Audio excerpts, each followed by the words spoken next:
साहब ये जो हज कोटा है, पाकिस्तान को कोटा भी इस दफ़ा पूरा मिला, लेकिन हज कोटा वापस किया जा रहा है। बस महंगाई का कोई सिस्टम होगा, कोई लोगों के पास पैसे नहीं होंगे, फ़ंड वगैरह नहीं होंगे, जिसकी वजह से वापस कर रहे हैं। नहीं तो पहले तो लोग दरख्वास्तें जमा करवाते थे और वो कुरानदाजी होती थी। इस दफ़ा तो कुरानदाजी वाला चक्कर ही कोई नहीं था। लोगों को वैसे ही इन्होंने जो है ना सारा जिन्होंने जमा करवाया था सबको इन्होंने कहा आ जाए भाई।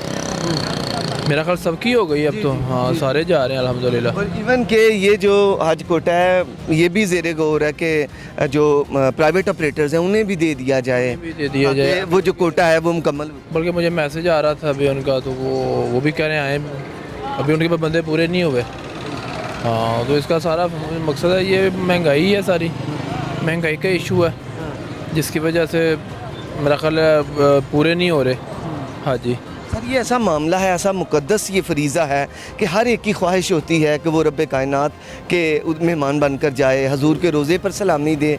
तो कैसे मुमकिन है कि कोटा पड़ा हुआ हो और उसे वापस भेजने के लिए ये चीज़ें ज़ेरे गौर हों? मकसद ये है कि लोगों के पास पैसा नहीं है ना। अब तो पहले नंबर पे तो हमारे हालात बेहतर हों, लोगों के पास टाइम हो कि वो अपना हज का फ़रीज़ा अच्छे तरीके से अंजाम दे सके। हमें तो इस टाइम जो लोग हैं उन्हें रोटी की पड़ी हुई है, तो वो तो अपने खाने का बंदोबस्त कर रहे हैं, वो नहीं पूरा हो रहा। तो फिर आपको पता है एक हज करना, फ़रीज़ा अदा करना, सेकेंडली जो है वो फिर आपने टाइम निकालना, तो सारी चीज़ें मैनेज करके फिर ही है ना।